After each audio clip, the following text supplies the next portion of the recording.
네, 오늘 말씀은 우리가 잘 아는 것 같이 구하고 찾고 두드리는 자에게 열린다라는 것입니다.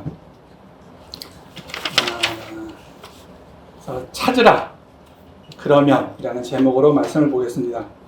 오늘 말씀에 똑같은 말씀이 비슷한 말씀이 누가복음에도 나와 있는데 무엇을 찾고 무엇을 구하고 어떤 것을 두드리느냐 이제 거기에 대해서 누가복음에서는 정확하게 어떤 단어로 탁 나오고 오늘 마태복음에서는 우리가 뒤에 읽어보면은 11절에 보면은 너희가 악할지라도 좋은 것으로 자식에게 줄 줄 알거늘 하나님께서 우리들에게 구하는 자에게 좋은 것으로 준다고 했습니다.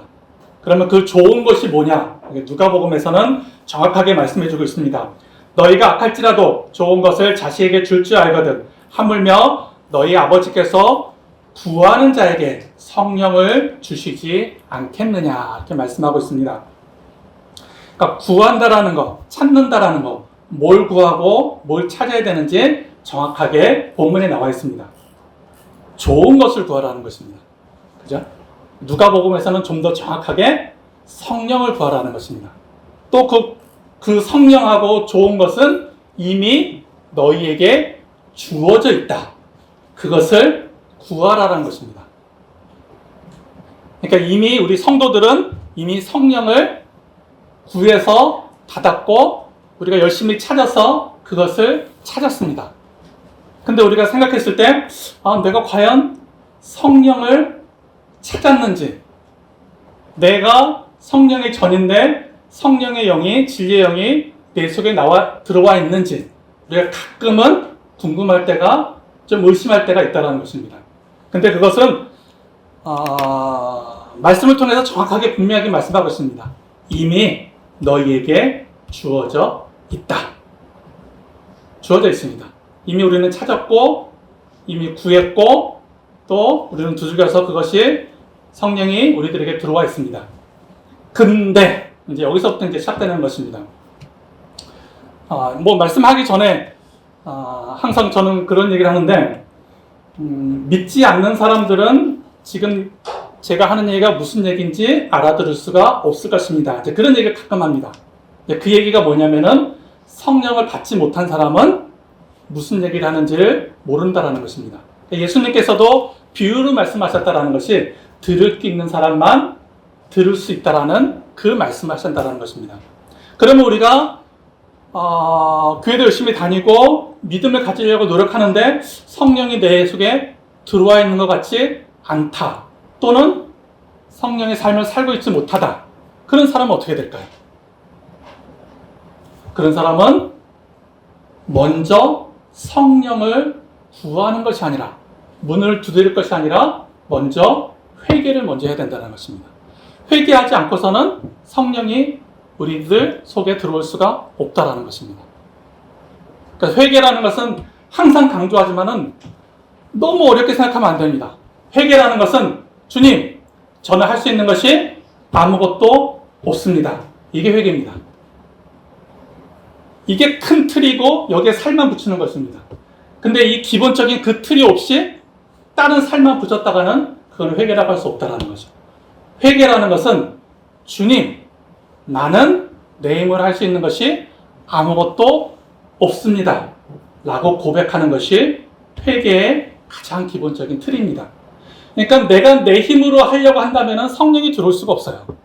회개가 없으면 성령이 내 속에서 나의 삶을 살 수가 없다라는 거죠. 일단 이거는 두 번째 치고 우리는 성령을 받았다라는 근거하에 전제하에 오늘 말씀을 보도록 하겠습니다. 우리가 성령을 구하는 것도 있지만은 우리가 오늘 7장 말씀을 봤는데 6장 말씀에도 이런 얘기가 있습니다. 염려가 밀려올 때 주님은 아무것도 염려하지 말고 먼저 그의 나라와 그의 의를 구하라. 그리하면 너희가 찾을 것이다. 이게 이제 6장과 7장에 연결되어 있다는 것입니다. 공중의 새를 봐라. 너희가 아무리 염려를 하고 무엇을 먹을까 무엇을 입을까 아무리 염려를 해도 그 염려하는 거 너희가 할 수 없다는 것입니다. 그 모든 것들은 너희가 먼저 그의 나라와 그의 의를 구하면, 찾으면, 문을 두들겨서 열리면은 내 속에 진리의 영이 들어오면은 이 모든 것들은 다 해결된다는 것입니다. 찾으면 너희가 염려가 왔을 때, 근심이 왔을 때, 또는 내가 의심이 들고 내가 너무 힘들었을 때 그의 나라와 그의 의를 구하면 주의 성령께서 그 찾는 것이 내 속에 있다면 그 모든 것은 다 찾을 것이라는 것입니다. 우리는 여기까지도 전제 조건이 되어 있습니다. 근데 이제 그 다음 또 문제입니다. 그런데 누가 무엇을 언제 찾아야 하는 것에 대해서는 고민하지 않았다는 것입니다.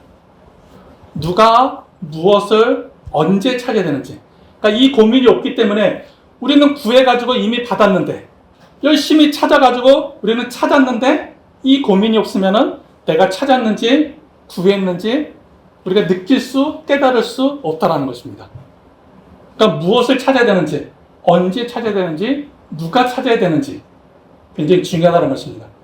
회개하지 않는 사람이 누가 찾으면은 찾을 수가 없습니다. 아무리 성경을 많이 보고 신학교를 나오고 뭐 성경을 100번을 읽는다, 100번을 읽어서 막 외웠다고 하는 그런 사람들도 있는데 아무리 그렇게 해도 회개하지 않으면은 찾을 수가 없어요.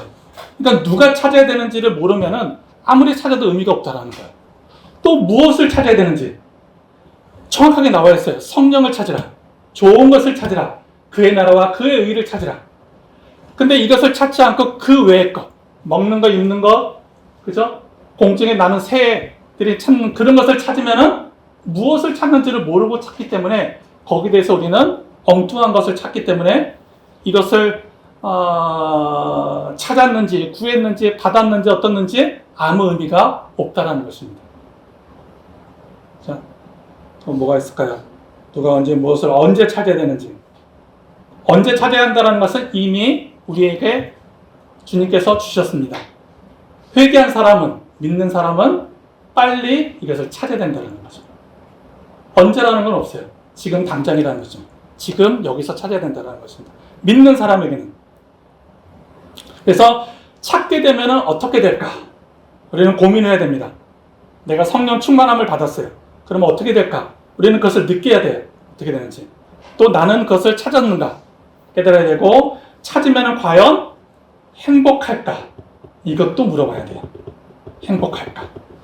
여러분들이 성령 충만함을 받으면은 진리의 영이 우리 속에 들어오면은 행복할까? 그죠? 이거 꼭 한 번쯤 생각해 봐야 돼요. 이것을 깨달았을 때 우리는 우리가 말씀에 나오겠지만은 내 자신을 리스펙할 수가 있어요. 행복할까를 고민하지 않으면은 우리는 내 자신을 리스펙할 수가 없어요. 또 나는 만족한가? 그러면 성령에 대해서 우리가 찾는 것에 대해서 우리가 성령을 이미 우리에게 주셨는데 찾았어요. 찾으면은 그 다음에 우리에게 어떤 변화가 일어나는지 우리가 한 번쯤 다시 고민하는 시간을 가지려고 합니다. 어쩌면 저의 신앙 고백일 수도 있고 여러분들이 성령 충만함을 받았는데 아직까지 가끔 우리가 받는다고 해서 완벽하게 그렇게 인격의 우리가 성령을 받았다고 해서 인격의 완전히 그 도의 경지에 도달할 수는 없어요. 그러니까 가끔 우리가 잊어버리면은 다시금 옛사람으로 돌아갈 수가 있다는 것입니다. 다시 한번 리마인드하는 그런 시간을 가져보려고 합니다. 우리가 성령 충만함을 받으면 우리가 첫 번째로 감사함이 아니라 혼란스러워요. 혼란스러워요. 왜 혼란스러우냐? 우리가 한 3가지 정도로 제가 생각해 봤는데 지난달에 얘기했듯이 마음의 법과 육체의 법이라는 게 있어요. 바울도 그런 고민을 했어요.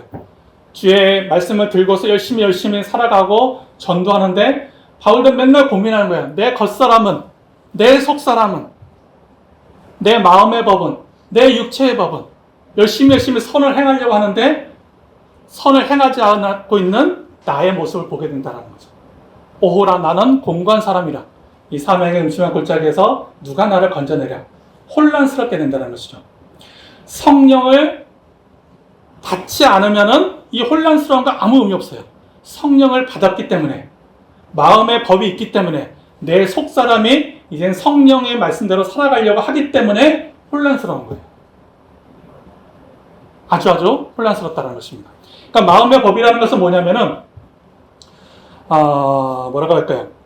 나 살고자 남을 짓밟지 못하는 사람, 우리가 선량한 사람, 우리가 양심적인 사람, 이게 바로 마음의 법에 있는 사람이라는 거죠.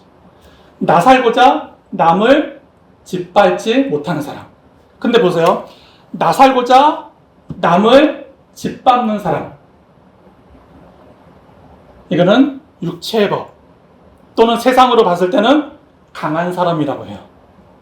이런 사람은 강한 사람이라고 해요. 남들보다 위에 있으니까.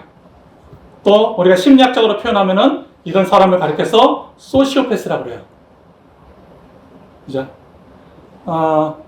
우리가 사이코패스는 타고나는 거라고 그랬어요. 사이코패스는 어쩔 수 없어요. 뇌에 문제가 있기 때문에 그런 사람은 타고나는 거예요. 소시오패스나 사이코패스나 똑같은 거예요. 인격장애예요. 사회 부적응자예요. 그런데 소시오패스는 후천적이에요. 살아가면서 사이코패스보다 못하지만은 그렇게 하는 거예요. 남의 인격을 무시하고 어떤 공감을 하지 못해요. 저 사람의 것을 빼앗으면은 내가 더 잘 살 수 있다고만 생각하지 저 사람은 어떻게 될 거라는 걸 생각하지 못해요. 남을 짓밟아서라도 내가 성공해야 되고 내가 이겨야 돼요. 내가 더 많은 것을 얻어야 돼요. 세상은 이렇게 가르쳐요.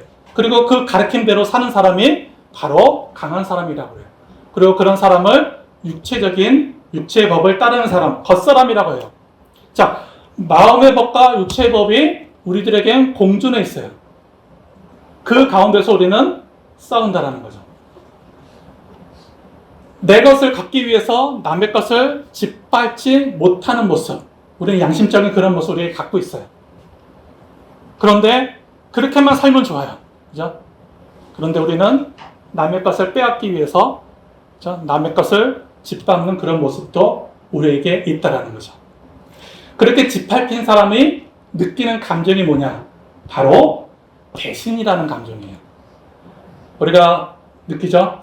다른 사람한테 배신당했다라는 그 느낌. 굉장히 오래가요. 그 사람은 나를 짓밟고 자신의 이득을 위해서 더 많은 것을 얻었다는 거죠. 그런데 우리가 남들을 짓밟았을 때는 그런 생각을 잘 못할 때도 있어요. 그죠? 근데 그것을 알면서도 짓밟는 사람, 이제 이런 사람이 바로 소시오패스라는 거죠.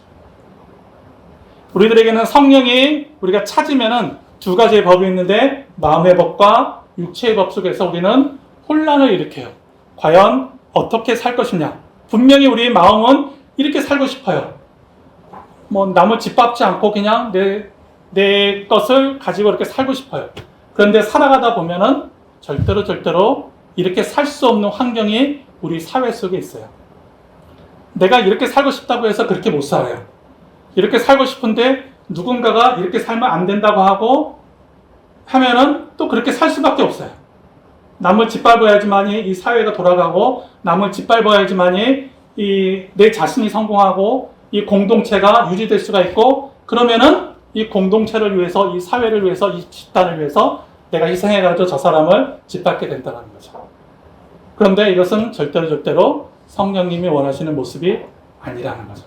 그러니까 거기에서 우리는 혼란을 겪게 돼요. 혼란을 겪게 된다는 거죠. 또 하나는 우리가 신앙인과 바리새인도 우리가 생각할 수 있어요. 우리들의 삶 속에는 신앙인의 모습도 있고 바리새인의 그런 모습도 있다는 거죠. 우리가 쉽게 말하면 그러니까 먹는 거 가지고 생각해 보시기 바랍니다. 먹을 게 있어요. 내가 지금 배고파요. 그럼 신앙인이라는 사람은 내가 배고프면은 내 것을 양심껏 먹으면 되는 거예요. 아주 자연스럽잖아요. 배고프면은 그 배고픈 만큼 먹으면 되는 거예요. 근데 바리새인들의 그런 모습은 어떠냐? 먹을 게 있어요. 내 것을 먹어요. 남의 것도 뺏어 먹어요. 이런 모습, 이게 바로 바리새인의 모습이에요. 그래서 우리는 신앙인의 모습이 있을 때는 어떻게 남의 것을 뺏어 먹을 수가 있어요? 라고 얘기하지만 우리가 바리새인의 입장에 서 있을 때는 남의 것을 잘도 뺏어 먹는 게 우리들의 모습이라는 거예요. 내 것이 있음에도 불구하고 남의 것을 뺏어 먹어야 돼요. 왜? 그래야 저 사람과 비교해서 내가 더 돋보이기 때문에. 그렇게 된다는 것입니다. 그러니까 바리새인들에게 가장 기본이 되는 룰이 하나 있어요. 내가 하기 싫은 일은 남에게도 시키지 말아라는 룰이 있어요. 우리 오늘 말씀해 보면 황금률이라고도 하는데 남에게 대접받고 싶으면은 내가 먼저 대접하라. 이게 율법이 가장 기본이고 바리새인들이 가장 기본으로 지키는 법칙이에요. 남에게 대접받고자 하면 내가 먼저 대접하라는 거예요. 근데 이 말씀에서 중요한 게 있어요. 여기서 중요한 말씀은 뭐냐면은 대접이라는 단어에다 집중해야 되는데 바리새인들은 대접에 중요한 것이 아니라 나라고 하는 것에 집중하는 거예요. 내가 대접받고 싶으면 남을 대접하면 돼요. 그러면 그 사람도 남을 대접한다는 거예요. 뭐 여기까지는 좋아요. 그런데 내가 저 사람한테 대접받고 싶은 마음이 1도 없어요. 그럼 바리새인의 모습은 어떨까요? 저 사람은 깔아뭉개도 짓밟아도 되는 사람이에요. 저 사람의 것을 훔쳐도 뺏어도 되는 거예요. 왜? 저 사람한테 내가 대접받기를 원하지 않으니까. 그러니까 말씀을 가지고 똑같은 말씀인데 어디에 집중하고 어디에다가 강조점을 두느냐에 따라 가지고 뭐 삶이 바뀐다라는 거예요. 신앙인이나 바리새인이나 똑같이 하나님을 섬기는 사람들이에요. 근데 바리새인적인 삶을 사느냐 신앙인적인 삶을 사느냐 굉장히 차이가 있다라는 거예요. 바리새인에게 중요한 것은 내가예요. 내가 어떻게 하느냐. 내가 대접받고 싶어? 그럼 대접하면 돼요. 내가 저 사람을 뭉개고 싶어? 그럼 난 저 사람한테 대접받기 싫다고 생각하고 내가 저 사람을 짓밟으면 되는 거예요. 근데 이 말씀은 내가가 아니라 대접이라는 데 집중을 해야 되는 거예요. 말씀이 이렇게 된다는 거죠. 뭐 세 번째도 마찬가지예요. 우리가 양심과 자아에서 성령과 에고에서 우리는 혼란이 다가와요. 그러니까 양심적인 사람, 이 사람은 어떻게 보면은 성령의 삶을 사는 사람이에요. 그러니까 성령적인 삶이 뭐냐? 가장 자연스러운 게 성령적인 그런 삶이에요. 가장 자연스럽게 사는 거. 아까 얘기했듯이 내가 지금 배고파요. 그럼 어떻게 하면 될까요? 먹으면 되는 거예요. 근데 자아적인 사는 사람, 내가 배고파요. 먹고 더 먹고 싶어. 남의 것을 뺏어 먹어도 돼요. 왜? 자아가 내가 그렇게 하고 싶으니까. 근데 양심은 저것은 뺏어 먹으면 안 돼라고 말하고 있는데 자아가 그렇게 하는 게 괜찮다라고 이 사회가 공동체가 또 사람들이 그렇게 만들었기 때문에 당연한 걸로 생각해요. 근데 여기서 우리는 혼란이 오는 거예요. 이게 완전히 잘못됐으면 그렇게 하면은 교도소 가기 때문에 살인하면 안 돼요. 사회에서도 살인은 금지하고 시켜요. 그러니까 살인은 안 해요. 살인은 안 하는데 허용되는 범위에서 남들을 짓밟게 된다는 거죠. 살인을 하되 몰래 하면 또 돼요. 그러면 몰래 살인하는 거예요. 이렇게 되는 거예요. 내가. 그러니까 비성령적인 사람은 자아가 굉장히 발달되어 있는 거예요. 아까 처음에 얘기했듯이 내가 성령을 받았는지 안 받았는지 고민스럽다면 아직 그 사람을 회개하지 못한 사람이에요. 회개는 뭐냐? 이 자아가 나는 아무것도 할 수 없습니다. 하나님 앞에 고백하는 게 회개라고 했어요. 이 자아가 죽었을 때 우리는 성령을 받을 수 있다는 거예요. 이런 혼란에서 우리는 벗어날 수 있다는 거예요. 우리가 찾았다고 해서 거기서 금방 행복해지는 것이 아니라 찾으면 혼란스러워요. 이런저런 이유 때문에. 세상 속에서 성령을 받은 사람이 살아간다는 것은 이건 뭐 상상할 수 없는 거예요. 뭐 사자굴 안에서 일반 사람이 그 초식동물이 살아가는 거하고 비슷한 거예요. 그 안에서 살아가려면은 그 사자를 피해가지고 사자와 같이 더 강해지려고 노력하는 그런 모습이 더 필요한 거예요. 근데 어떻게 보면 그 사자굴에서 살 수 있는 방법은 사자굴에서 누군가의 도움을 받아야 되는 거예요. 울타리가 필요하다라는 거예요. 울타리. 싸우는 것이 아니라 싸워서 이길 수도 있죠. 근데 성령은 뭐냐면은 울타리예요. 이 삶 속에서 분명히 내 앞에는 사자가 있어요. 성령이 우리들에게 보호막이 되어주신 거예요.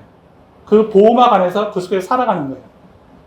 그 사자의 그 무서움도 느끼고 공포도 느끼고 배신도 느끼고 그 사람들이 나를 짓밟는 그런 모습도 느껴요. 제가 올해 회사도 그만뒀는데 기계를 통해 가지고 기계 그 자동화 때문에 그만둔 이유도 있었는데 나중에 한 서너 달 지난 다음에 알게 된 이유가 하나 있었어요. 배신을 당했던 거였어요. 다 그만뒀는데 다음 날 1월 1일부터 몇몇 사람들이 와서 일을 하기 시작했어요. 그게 뭐지?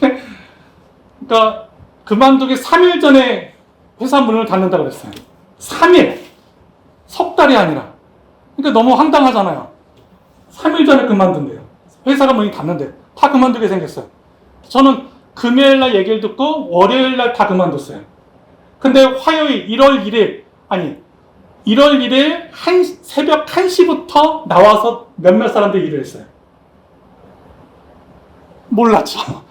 이게 뭘까 했는데 나중에 거기서 몇몇 사람들이 일했다가 그 사람이 거기서 나오게 됐어요. 그 사람이 전화가 와서 알게 됐어요. 팀장이었는데 쫓아내고 이 자리를 먹고 요 사람 자기 마음에 맞는 사람들 데려다가 하기로 윗사람한테 얘기해가지고 이렇게 된 거였어요. 그러니까 이렇게 배신을 당한다는 거예요. 그러니까 그 사람은 어떻게 보면은 살아남기 위해서 더 자기가 더 많은 것을 얻기 위해서 누군가를 짓밟고 그 자리에 올라섰다라는 거예요. 그죠? 근데 탓할 수는 없어요. 분명히 한 일주일 동안은 어떻게 그럴 수 있을까? 그 친구가 어떤 친구냐면은 그 회사 이케아에서는 외국인들을 안 쓰고 한국 사람들만 써요. 그래서 이름도 한국 사람들이에요. 근데 그 친구가 너무너무 일을 잘해가지고 내가 억지로 이 사람은 꼭 써야 된다 해가지고 이 사람을 내가 데리고 온 친구였어요. 근데 그 친구가 배신한 거였어요. 어떨까요? 그죠? 이런 혼란스러움이 있다라는 거예요. 이렇게 그게 꼭 그 사람뿐만이 아니라는 거예요. 시간이 지나보면 또 나도 생각해보면은 과거에 생각해보면 나도 그런 적이 있지 않았을까. 그러니까 성령을 받았다고 해서 내가 열심히 구했다고 해서 좋은 것을 내가 받았다고 해서 언제나 오르게 양심적으로 자연스럽게 살 수는 없어요. 이제 뒤에서 더 얘기하겠지만 그러면 그 사람 같이 살아야 되느냐? 절대 그건 아니고요. 그 뒤에 그런 얘기는 또 하도록 하겠습니다. 자, 우리가 혼란스러워요. 그러면은 이 혼란에서 계속 혼란스럽게 살 것이냐? 아니요. 우리는 이제 선택을 해야 돼요. 그러니까 선택이라는 단어는 어떤 단어냐면은 우리가 강을 건넜을 때 강을 건너는 법이 선택이 아니에요. 우리가 강을 건넜을 때 어떻게 하면 강을 건너지? 이런 것을 선택하는 것이 강을 건너는 법을 구하는 게 선택이 아니라 선택이라는 것은 왜 강을 건너야 되지? 라고 이유를 묻는 게 선택이라는 거예요. 그러니까 혼란스러워요. 마음의 법과 육체의 법이 있어요. 그래, 마음의 법을 선택해야지. 가 선택이라는 게 아니라는 거예요. 왜 마음의 법을 선택해야 되지? 이게 바로 제가 생각하는 선택해야 된다는 거예요. 근데 우리는 그 선택을 잡고 A 아니면 B 둘 중에 하나를 골라야 된다는 그것을 생각한다는 거죠. 자, 그래서 이런 것을 생각해 봤어요. 이기는 법과 없애는 법이 있어요. 이기는 법과 없애는 법. 그러니까 이기는 법과 없애는 법은 어떤 것을 선택했을 때 우리가 이기는 것이 있고 또 어떤 것을 선택했을 때 그것을 없애는 게 있어요. 예를 들면은 우리가 정말 배신이라는 그 단어를 생각했을 때 우리가 그 배신이라는 법을 어떻게 하면은 배신하지 않고서 어떻게 하면은 이 상황을 이렇게 지나갈까라고 하는 그 방법을 생각하는 것이 있고 그 배신이라는 그 자체를 내 속에서 없애는 방법이 있어요. 그러니까 육체의 법이 우리들에게는 살아가면서 육체의 법이 이건 나쁜 거, 이거는 자연스럽지 않은 거, 이거는 세상적인 것이 있어요. 그것을 없애려고 하는 그런 모습들이 있어요. 근데 선택이라는 것은 그런 것을 없애는 것이 아니라 이기는 법을 아는 거예요. 왜 내가 저 강을 건너야 되지? 이유를 아는 거예요. 우리는 자꾸 그 강을 건너려고만 해요. 그래서 자꾸 육체의 법을 없애려고 한다는 거죠. 그러면 또 빠져요. 건너면은 뭐 이제는 강이 없을 것 같아요. 또 가다 보면 또 강이 있어요. 그럼 또 없애려고 그래요. 죽을 때까지 그걸 없애야 돼요. 없애는 것이 아니라 그 자리에서 내가 왜 이 강을 건너야 되는지 이유만 알면 되는 거예요. 이유만. 그게 바로 선택이라는 거죠. 예를 들어 보겠습니다. 예를 들어 보면은 아까도 먹는 거 얘기했지만은 우리가 배가 고파요. 배가 고프면은 우리는 어떻게 하면 될까요? 두 가지죠. 너무너무 쉽죠? 배가 고프면 두 가지, 먹는다, 참는다. 어떤 걸 선택할래요? 배고프면 먹어야죠. 먹어야죠. 여러분들은 강을 건너는 이유를 이제는 생각한 거예요. 이기는 방법을 아는 거예요. 배가 고프면 먹는다라는 거. 너무 간단한 거예요. 이기는 것을 아는 것은 어렵지 않아요. 강을 건너는 방법. 이건 어려워요. 그래서 우리는 배고파요. 참는 사람도 있어요. 이건 이제 비유입니다. 참는 사람도 있어요. 왜 참을까? 그 사람에게는 어떤 이유가 있다라는 거죠. 그죠? 여러 가지 이유가 있겠죠? 내가 배고픈데 자연스럽게 먹으면 되는데 자연스럽지 않고 이 배고픔을 내가 없애기 위해서 별의별 방법을 다 동원한다라는 거죠. 참는 방법 한다라는 거죠.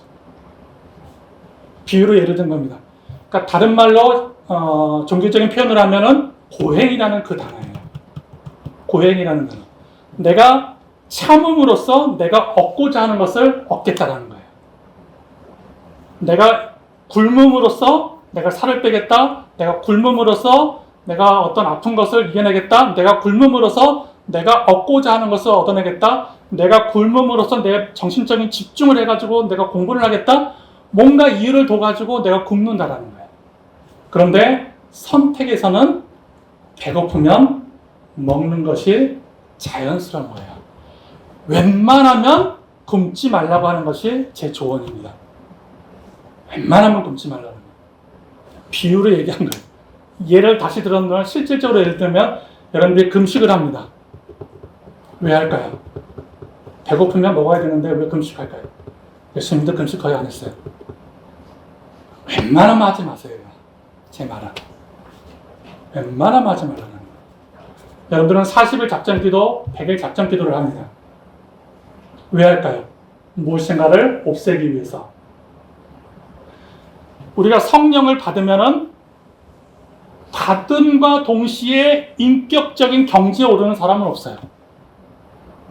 없앨 수가 없어요. 성령을 받는다고 해서 구한다고 해가지고 인격적인 그런 경지에 오르는 사람은 없어요. 근데 자꾸 그걸 없애려고만 해요. 없애는 것이 아니라 왜 그것을 없애야 되는지 그 이기는 방법만 알면 되는 거예요. 내가 굶지 않고도, 내가 금식하지 않고도, 내가 100일 작전 기도를 하지 않고도, 내가 뭐를 하지 않고도 성령 받는 방법을 알고 있어요. 그럼 그런 자연스러운 방법을 해야 돼요. 근데 내가 고행을 통해 가지고 내가 억지로 하는 거 웬만하면 옳지 않다라는 것이 아니라 웬만하면 하지 말라는 거예요. 웬만하면 하지 말라는 거예요. 왜? 자연스럽지가 않기 때문에. 우리는 성령을 따라 산다라는 그런 얘기가 있습니다. 우리가 성령을 따라 산다라는 것은 우리가 요한복음하고 고린도전서에 나와 있는데 진리의 영이 우리 속에, 내 속에 있다고 해요. 또는 고린도전서에 보면은 나는 성령의 전이라고, 내 몸은 성령의 전이라는 그런 표현도 해요. 우리는 진리의 영이 항상 내 속에 있고 또한 성령의 몸을 가지고 우리는 살아가는 사람이에요. 근데 이런 사람이 억지로 고행을 통해 가지고 할 필요는 없다라는 거예요. 반론이 없네요. 여기서 제가 또 강조하는 건 뭐냐면은 금식을 하지 말라는 얘기도 아니고 100일 작전 기도를 하지 말라는 의미도 아니에요. 내가 첫 번째 얘기했듯이 남을 대접하고자 하는 자, 남에게 대접받기를 원하는 자는 남을 먼저 대접하라고 했어요. 여기서 중요한 것은 대접이에요. 근데 바리새인들은 나라고 하는 데 더 집중해요. 우리가 금식하는 것, 100일 작전 기도하는 것, 여기서 중요한 것은 뭘까요? 주님과의 만남이에요.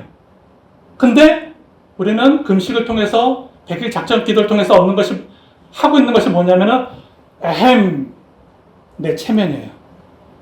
나 금식했다. 나 지금 금식하고 있어.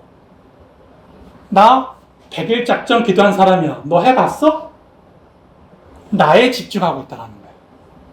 아무 쓰잘데기 없다는 거예요. 경험에서 나오는 얘기 때문에 여러분들에게 이렇게 해줄 수 있는 거예요. 남들이 못하는 거 우라지게 많이 했어.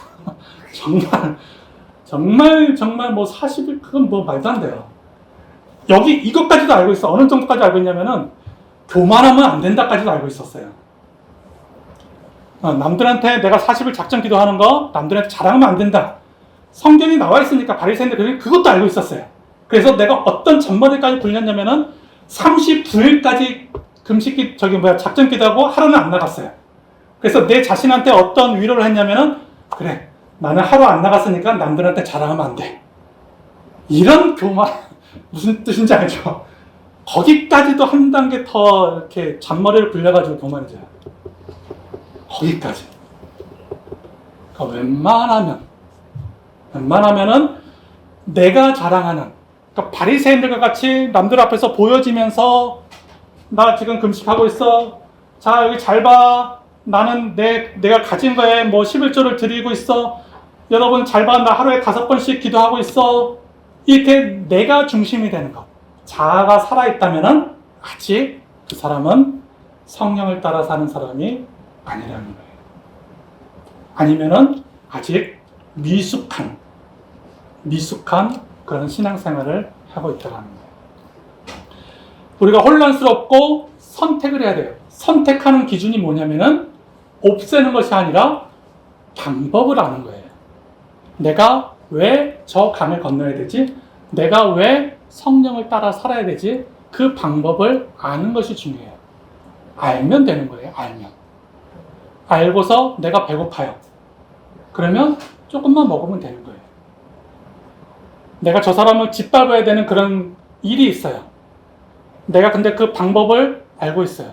그러면 이만큼 짓밟을 거를 알면은 이만큼 짓밟게 되고, 또 어느 정도 이제 이게 경험이 쌓이다 보면은 저 사람을 짓밟지 않고도 서로 공존하는 방법도 이제는 생각할 수 있다는 거죠. 방법을 알면. 근데 자꾸 없애려고 그러면은 또 다른 짓밟아야 될 사람들이 계속해서 나타나요. 계속해서. 그 다음, 우리가 혼란스럽고 이제 선택을 했어요. 선택한 다음에는 이제서야 우리는 내 자신에 대해서 리스펙. 요즘 리스펙이라는 단어를 한 1년 전부터 많이 쓰게 되는데, 리스펙을 하게 되는 거예요. 드디어 이제 내 자신의 그런 모습 때문에 놀라게 되고, 내 속에 살고 있는 성령님 때문에 내가 경이로움을 느끼고, 또 내 속에서 살아야 계시는 주님의 그런 모습 때문에 내가 리스펙하게 되는 거예요. 내 자신이 아니라 내 속에 살고 있는 진리의 영 때문에. 이제는 이게 성령님이구나. 그래, 이게 바로 성령에 따라 사는구나. 이걸 알게 되는 거예요. 자, 이제 여기서 질문 또 한 가지. 여기까지 경지에 이르면 행복할까요? 불행할까요? 불행이라는 단어는 안 어울려요. 고통스러울까요? 행복할까요? 고통스러울까요? 내 속에 성령님이 살아계심을 느끼고 드디어 내가 놀라움을 느끼고 그 성령 따라 살고 있는 나의 모습을 보면서 경이로움을 느꼈을 때 우리는 행복할까요? 고통스러울까요? 이렇게 질문 물어보는 이유가 있겠죠? 절대로 행복하지 않습니다. 여러분들 성령 받았어요? 행복한가요? 절대로 행복하지 않습니다. 이건 진리예요. 행복하다, 그럼 아니에요. 왜? 왜가 중요하죠. 왜? 이 세상은 절대로 하나님의 나라가 아니에요. 하나님의 나라가 여기 있다, 저기 있다, 저기 있다 하지 말라고 그랬어요. 하나님의 나라는 우리 안에 있는 거예요. 고통과 행복은 있어요, 분명히. 성령을 받으면 행복도 있어요. 근데 우리들의 겉모습은 고통스러워요. 성령 따라 살면은 굉장히 그 겉모습은 고통스러울 수밖에 없어요. 세상 사람들이 봤을 때, 또 내 자신이 봤을 때 한심한 나의 모습을 보고, 또 남들과 같이 이렇게 짓밟아야지 강해지는데 짓밟지 못하니까 초식동물로 살고 있으니까 얼마나 숨어 살아야 되고 이게 얼마나 고통스러운지 아는 사람은 알 수 있어요. 와, 저 사람 같이 로또 복권 당첨돼가지고 정말 완전히 높은 지위 가져가지고 내가 신앙 나는 크리스찬이다라고 하면 사람들이 더 잘 믿지 않을까? 절대 그렇지 않아요. 절대로 그렇지 않아요. 우리가 성령을 따라 산다는 것은 고통스러운 게 겉모습이에요. 그런데 성령을 찾았을 때 본래의 모습, 뭐라고 할까요? 본래의 모습은, 근본은 행복이에요. 그 속사람은 행복이에요.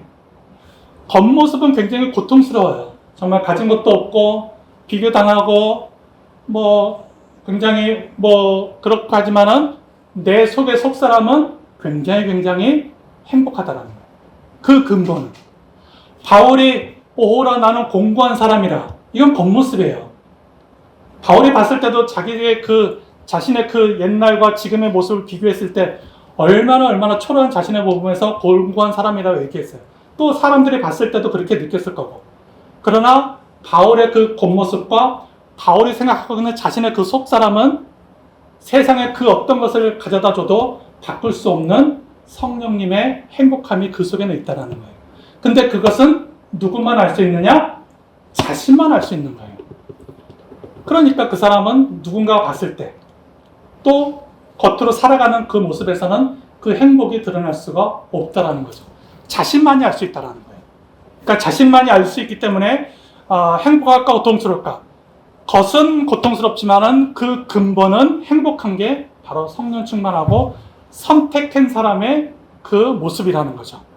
그리고 우리는 느꼈을 때 그것이 경이롭고 놀랍다라는 것을 내 스스로에게만, 내 자신만이, 또 내 삶 속에서 나만이 알 수 있어요.